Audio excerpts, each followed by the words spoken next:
나비, 헤르만 헤세. 내가 나비 잡기를 시작하기는 8살인가 9살 때의 일이다. 처음엔 별로 열심히 할 것도 없이 다른 애들이 다 하니까 나도 해보는 정도였다. 그런데 10살쯤 된 두 번째 여름에는 나는 완전히 이 유희의 취미가 생겨서 이 때문에 다른 일을 전혀 돌보지 않게 되었다. 그래서 주위의 사람들은 나에게 그것을 못하도록 말리지 않으면 안겠다고까지 걱정을 하게 되었다. 나비잡기를 열중하면 학교의 수업 시간도 점심도 잊어버리고 탑시계가 우는 것도 귀에 들어오지 않았다. 학교를 쉬는 날은 빵 한쪽을 호주머니에 넣고는 아침 일찍부터 밤 늦게까지 끼니 때에도 돌아가지 않고 뛰어다니곤 하였다. 지금도 아름다운 나비를 보면 이따금 그때의 열정이 몸에 스미는 듯 느껴진다. 그럴 때면 나는 잠시 어린이만이 느낄 수 있는 뭐라고 표현할 수 없는 황홀한 심정에 사로잡힌다. 소년 시절에 처음으로 노란 나비를 찾아냈던 그때의 기분 그대로를 느낄 수 있는 것이다. 또한 그럴 때면 나는 호련히 어린 날의 무수한 순간을 생각해낸다. 풀 향기가 코를 찌르는 메마른 벌판을 찌는 듯이 무더운 낮과 정원 속을 서늘한 아침과 신비스런 숲속의 저녁 때 나는 마치 보물을 찾아 헤매는 사람처럼 포충망을 들고 나비를 노리는 것이었다. 그리하여 아리따운 나비를 발견하면 특별히 진귀한 것이 아니라도 좋다. 햇볕 아래 졸고 있는 꽃 위에 앉아서 빛깔이 고운 날개를 호흡과 함께 드높고 있는 것을 보면 그것을 잡는 기쁨에 숨이 막힐 지경이 되어 가만 다가섰다. 반짝이는 반점의 하나하나, 날개 속에 드러난 맷줄의 하나하나, 가는 촉각을 갈색 잔털을 하나하나가 눈에 뚜렷이 보이면 그 긴장과 환희란 이를 다 말할 수가 없었다. 그때의 그 미묘한 기쁨과 거센 욕망과의 교차는 그 뒤엔 자주 느낄 수 없었다.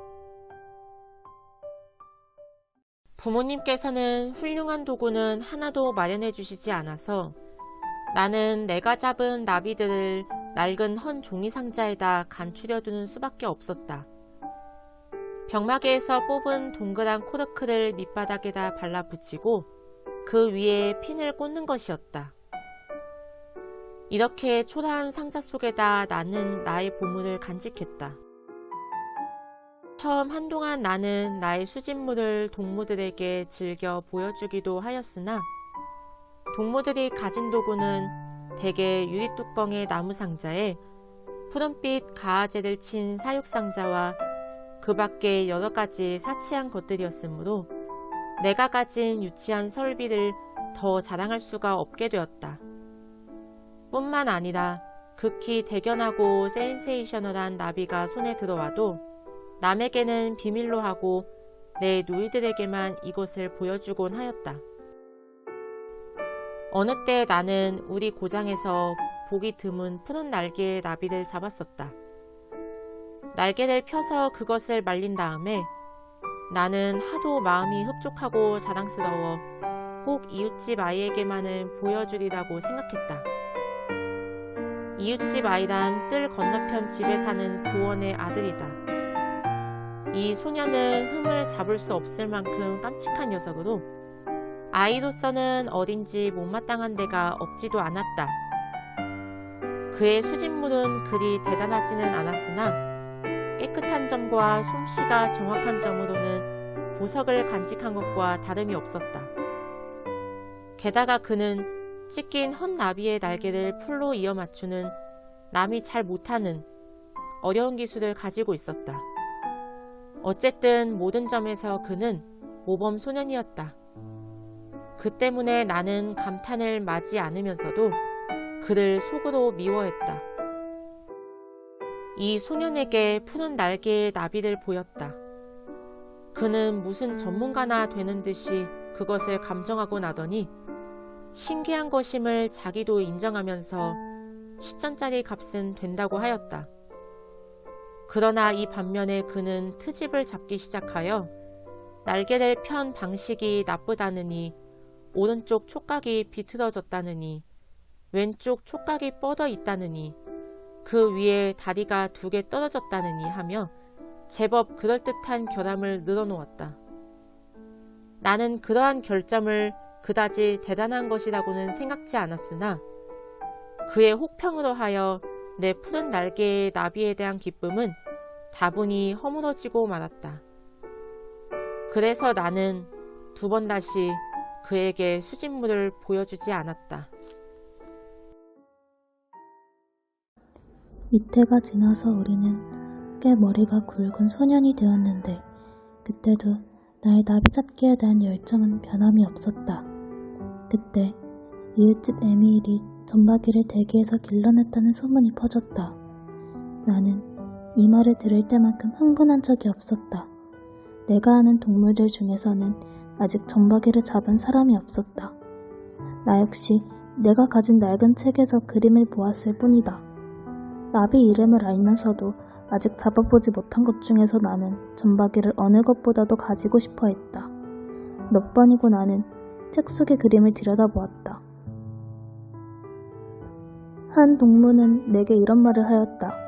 나무 둥치나 비위에 앉아있는 이 갈색 나비는 자기에게 새나 다른 짐승이 덤벼들려고 하면 거무스름한 앞날개를 펼치고 아름다운 뒷날개를 드러내 보일 뿐인데 그 빛나는 커다란 무늬가 매우 이상한 모양을 나타내므로 새는 겁을 먹고 함부로 덤비지 못한다고. 에밀이 이 이상한 나비를 가졌다는 소문을 듣고부터 나의 흥분은 절정에 이르러 그것을 꼭 한번 보고 싶어 견딜 수 없었다. 나는 식사 뒤 틈을 얻어 곧 뜰을 건너서 이웃집 4층으로 올라갔다. 이 4층에 교환의 아들 에밀 소녀는 작은아마 제 방을 하나 차지하고 있었다. 그것이 내게는 얼마나 부러웠는지 모른다. 방으로 가는 도중에 나는 아무어도 만나지 않았다. 문을 두드려 보았지만 아무런 대답이 없었다. 에밀이 있지 않은 모양이었다. 문의 손잡이를 돌려보니 문은 그대로 열려 있었다. 어쨌든 실물을 한번 보리라는 생각에 나는 안으로 발을 들여놓았다. 그리고 에밀이 나비를 간직한 2개의 커다란 상자를 집어들었다. 어느 상자에도 점박이는 들어있지 않았다. 그런데 문득 날개판에 올려져 있을지도 모른다는 생각이 들어 찾아보니 과연 생각한 바 그대로였다. 갈색 비로우드 날개가 길쭉한 종이 쪽 위에 펼쳐진 채 날개판에 걸려 있었다. 나는 그 앞에 허리를 굽히고서 털이 돋친 젓갈색의 촉각과 그지없이 아름다운 빛깔이 띤 날개의 선과 잎 날개 안쪽 선이 있는 양털 같은 털을 바로 곁에서 들여다볼 수 있었다. 그러나 그 유명한 무늬만은 보이지 않았다. 종이 쪽이 가려져서 보이지 않았다. 가슴이 두근거리면서 나는 유혹에 끌려 종이 쪽을 떼어내고 꽂혀있는 핀을 뽑았다. 그러자 4개의 커다란 무늬가 그림에서보다는 훨씬 더 아름답게, 훨씬 더 찬란하게 나의 눈앞에 드러났다. 이것을 본 나는 이 보배를 내 손에 넣고 싶은 견딜 수 없는 욕망으로 난생 처음 도둑질을 했다. 나는 그것을 손바닥 위에 받쳐들고 에밀의 방에 나왔다. 그때 어떤 커다란 만족감 이외에 아무 생각도 없었다.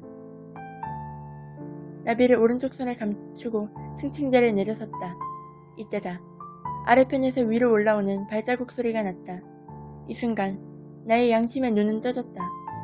나는 벼랑간 내가 도둑질을 했다는 것과 비겁한 놈이란 것을 깨달았다. 그와 동시에 들키면 어쩌나 하는 무서운 불안에 사로잡혀 나는 본능적으로 나비를 감추었던 손을 그대로 양복 저고리 포켓 속에다 우겨박았다. 그리고 천천히 발을 떼어놓았다.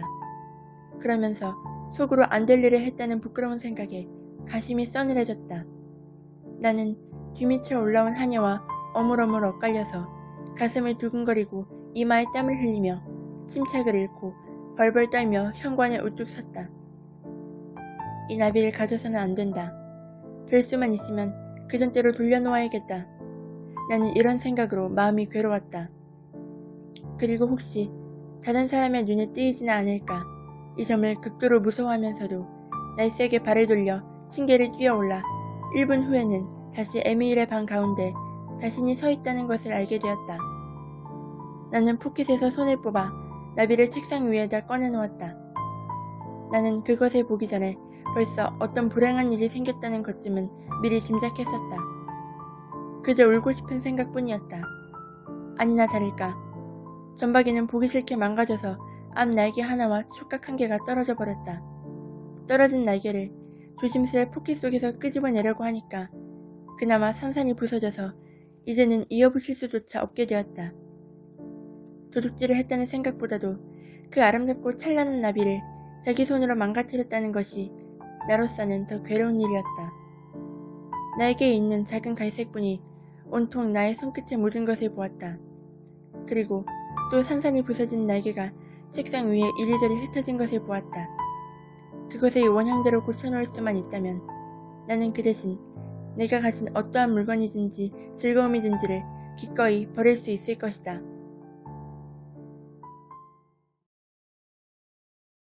그지없이 슬픈 생각으로 나는 집에 돌아와 하루 종일 좁은 뜰 안에 주저앉아 있었다. 그러다가 마침내 용기를 내어 모든 일을 어머니에게 말씀드리고 말았다. 어머니는 놀라움과 슬픔에 잠겨 어쩔 줄을 몰랐다. 그리고 나의 이 고백이 그대로 벌을 받는 일보다 나 자신으로서는 몇 배나 더 괴로운 사실이란 것도 넉넉히 짐작이 가는 눈치였다. 너는 지금 곧 에미일에게 가야 한다. 어머니는 한말로 잘라 말했다. 에미일을 찾아가서 사실을 고백하고 용서를 빌어라. 그 밖에는 아무런 길이 없다. 네가 가진 것 중에서 하나를 대신으로 처리해달라고 말해보렴. 그리고 용서를 빌어야지. 만일의 모범소년인 에미일이 아니고 다른 동무였다면 나는 용서를 비는 것을 서슴지 않았으리라. 그가 나의 고백을 이해해준다거나 나의 사과를 믿어주지 않을 것을 나는 미리부터 잘 알고 있다. 그럭저럭 밤이 되었으나 나는 그때까지도 그를 찾아갈 용기를 얻지 못한 채 주저하고만 있었다. 어머니는 내가 뜰에 있는 것을 보고 나직한 목소리로 말하였다. 오늘 중으로 갔다 와야 해. 지금 곧 가요. 나는 에미일을 찾아갔다. 그는 나를 만나자 곧 전박이에 관한 말을 꺼냈다. 누가 그랬는지 전박이를 아주 못쓰게 만들어 놓았다고 하면서 사람의 소행인지 혹은 고양이가 그랬는지 알 수 없는 일이라 하였다. 나는 그 나비를 좀 보여달라고 청했다. 두 사람은 방으로 올라갔다. 그는 촛불을 켰다. 못쓰게 된 그 나비가 날개판 위에 올려져 있었다. 에미일이 그 날개를 손질하느라고 무척 고심하는 적이 역력히 보였다. 그는 부서진 날개를 정성껏 주워 모아서 작은 앞지 위에 펴놓았다. 그러나 그것은 도저히 본디 모양으로 바로잡힐 가망은 없었다. 촉각도 떨어진 그대로다. 나는 그제서야 그것이 나의 소행인 것을 밝혔다. 그랬더니 에미일은 격분한다거나 나를 큰 소리로 꾸짖는 법이 없이 혀를 차며 한동안 나를 지켜보다가 나직한 소리로 알았어. 말하자면 너는 그런 자식이란 말이지. 하였다. 나는 그에게 내 장난감을 모두 주겠다고 하였다. 그래도 그는 듣지 않고 냉담하게 도사리고 앉아 여전히 나를 비웃는 눈으로 지켜보고만 있으므로 이번에는 내가 수집한 나비의 전부를 주겠다고 하였다. 뭐 그렇게까지 하지 않아도 좋아. 나는 네가 모은 것은 어떤 것인지 잘 알고 있어. 게다가 오늘은 네가 나비를 다루는 성의가 어떻다는 것을 알 만큼은 알았어. 그 순간 나는 녀석의 멱살을 움켜쥐고 늘어지고 싶었다. 인제는 아무런 도리가 없음을 알았다. 나는 아주 나쁜 놈으로 결정이 나고 에밀은 천하의 정직한 사람이 되어 냉연히 정의를 방피로 하고 모멸적인 태도로 내 앞에 버티는 것이다. 그는 욕설을 늘어놓지도 않았다. 다만 나를 바라보면서 경멸할 따름이었다. 그때 나는 비로소 한 번 저지른 일은 벌써 어떻게도 바로잡을 도리가 없다는 것을 깨달았다. 나는 그 자리를 물러섰다. 어머니는 경과를 물어보려고도 하지 않고 나에게 키스만 하고 내버려두는 것이 고마웠다. 어머니는 나더러 그만 잠자리에 들라고 하였다. 여느 날보다는 시간이 늦어진 편이기는 하였다. 그러나 나는 그 전에 가만히 식당으로 가서 갈색으로 된 두껍고 커다란 종이 상자를 찾아 가지고 와서 침대 위에 올려놓고 어둠 속에서 뚜껑을 열었다.